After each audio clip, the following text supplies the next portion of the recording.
Schools should provide a safe environment for students, teachers, and administration. But what happens when conflict arises inside the classroom? What can be done about this?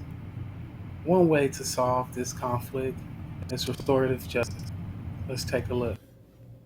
And a frightening scene at a school in Wilmington, Delaware. Police investigating the brutal death of a 16-year-old girl. The sophomore dying today after a fight with other girls. School and city officials fighting back tears. ABC's Mary Bruce at the school in Delaware tonight. A shocking scene at a Delaware high school. A 16-year-old girl critically injured after a fight with two other female students. Attention 44 to Howard High School.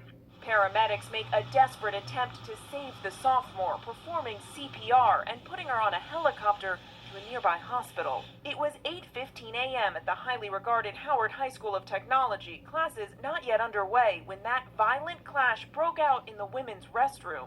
One witness says during the fight, the student hit her head on a sink. She died later this morning at the hospital. This is a unforeseen and unbelievable tragedy for the family. The mayor speaking at a press conference, unable to hold back tears. My heart is broken.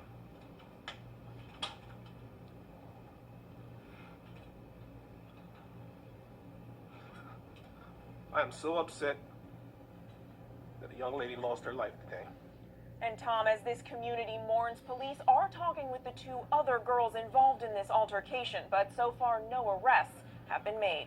Tom. The biggest issues that exist today in urban public school systems is conflict, especially in the classroom. Many districts now are scrambling to find the best effective ways to address these issues. There's a lot of different platforms out there, but many people really don't know what the answer really is.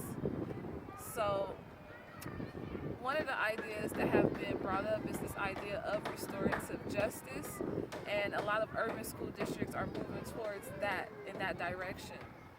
This is the idea that everyone feels comfortable in the school community, and you have to take a certain tiered approach to get those conflicts solved in order for everyone in the classroom to actually learn, and for teachers to actually be able to teach. Saw you throw the desk because I said, out of my room. Out of my room.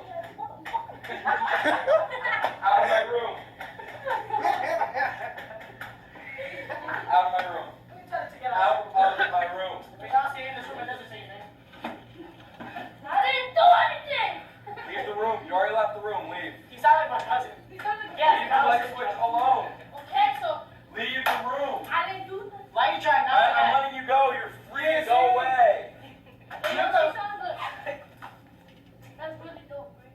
You know a little bit about restorative justice. I want to give the philosophy behind restorative justice. Restorative justice is a philosophy and an approach to discipline that moves away from punishment towards restoring a sense of harmony and well-being for those that are affected by a harmful act.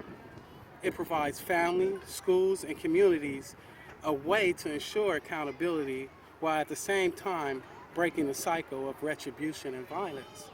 It is based on a view of resilience in children and youth and their capability to solve problems, as opposed to youth themselves being problems adults must fix. It focuses not on retribution, but on reconnecting severed relationships and empowering individuals by holding them responsible.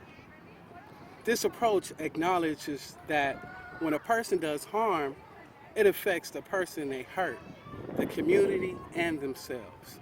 When using restorative measures, an attempt is made to repair the harm caused by one person to another and the community so that everyone is moved toward healing.